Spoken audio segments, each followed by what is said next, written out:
Hi, I'm curious. Have you ever heard of the forgotten presidents of the Gilded Age? No? Let me take a minute and introduce you to these guys. That's Rutherford B Hayes.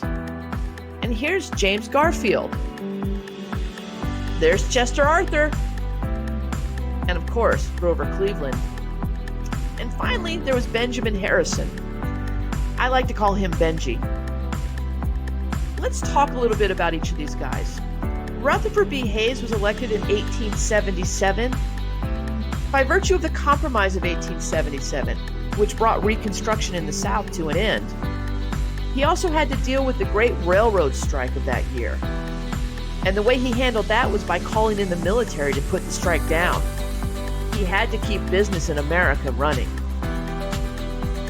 James Garfield could have been a great president. Unfortunately, he's going to be assassinated in his first year. It's going to take place at the Pan American Conference, and he's going to be killed by a disgruntled American who thought he deserved a job because he had supported Garfield, Charles Guiteau. Chester Arthur is going to come in and replace Garfield, and he's going to pass the Pendleton Act, which requires you to take an exam before you can actually become a government employee. We call that civil service reform. Another act that was passed during his presidency is going to be the Chinese Exclusion Act, which banned all Chinese immigrants from coming into America.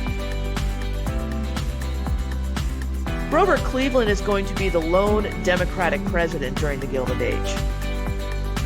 He's also going to have to deal with a railroad strike, the Pullman strike, and just like Hayes, he's going to bring the military in to put it down. He claimed he had to keep the Postal Service running. After that, he's going to pass the Interstate Commerce Act, which will regulate the railroads. His administration will also pass the Dawes Act, which will take tribal lands away from Native Americans and divide them up into land plots. Benjamin Harrison is going to be responsible for passing one of the largest tariffs in American history, the McKinley Tariff. He'll also try to control monopolies by passing the Sherman Antitrust Act. And it's right at the end of his presidency that the Panic of 1893 hits. But probably what I like to remember Benjamin Harrison for is bringing Wyoming into the Union. That alone should make him unforgettable.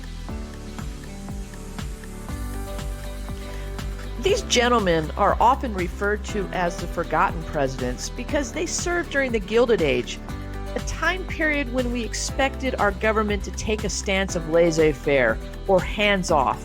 We just didn't want their involvement.